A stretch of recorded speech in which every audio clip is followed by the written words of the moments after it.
জিবরাইল ফেরেশতা সমস্ত ফেরেশতাদেরকে নিয়ে ওই মক্কা শরীফে আল্লাহর ঘরের উপরে অবতীর্ণ হবেন, আর সমস্ত ফেরেশতাদেরকে পৃথিবীর সব জায়গাতে তিনি ছড়াইয়া দিবেন। যত মানুষ ওই শবে কদরের রাত্রিতে জিকির করবে, ইবাদত বন্দেগী করবে, আর যত দোয়া করবে, ফেরেশতারা বলবে আমিন আমিন, হে আল্লাহ সব কবুল করে নাও। হাজার তুলু হওয়া পর্যন্ত ফেরেশতারা দোয়া করতে থাকবে। আল্লাহ রাব্বুল আলামিন শবে কদরের রাত্রিতে 70 বার বান্দার দিকে রহমতের দৃষ্টি নিক্ষেপ করেন। একবার নিক্ষেপ করেন, বান্দা খেয়াল করে না, আবার নিক্ষেপ করেন, খেয়াল করে না।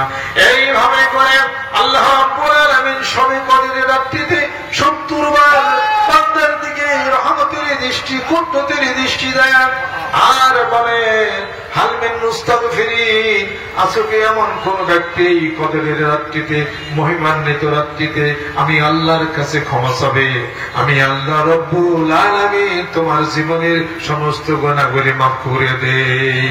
বান্দা খেয়াল করে না। এইভাবে 70 বার নজর করার পরে আল্লাহ আর তার নজরটাকে সরিয়ে দেন, আর এই নজরের মধ্যে যে পড়ে যায় এবং ওই ব্যক্তি যদি আল্লাহর কাছে ইস্তিগফার কামনা করে, আল্লাহ রব্বুল আলামিন জিন্দেগীর গুনাহগুলি মাফ করে দেন। এই রাত্রিতে কোন ব্যক্তি যদি সূরা দুখান 7 বার আর সূরা ইয়াসিন শরীফ যদি 3 বার তেলাওয়াত করে, ওই ব্যক্তি 3টি জিনিস পাবে।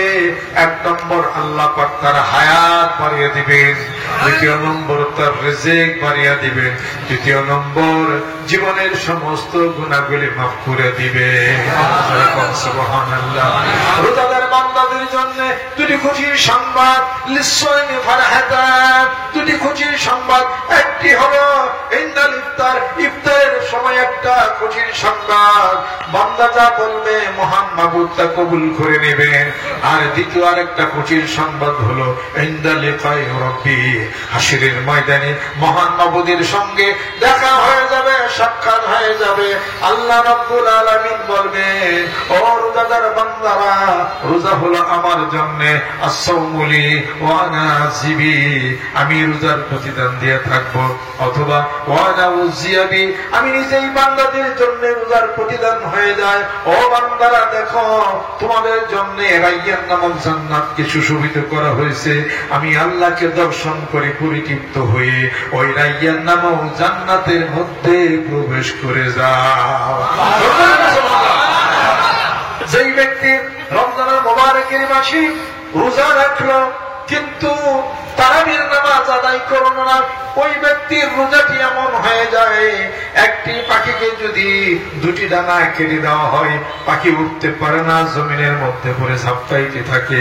ওই ব্যক্তির রোজাটা অনুরূপ হয়ে গেল, ওই রোজা জমিনে পড়ে থাকবে, মহান মাবুদের দরবারে এই রোজা পৌঁছাবে না, যদি সে তারাবির নামাজ যদি আদায় না করে।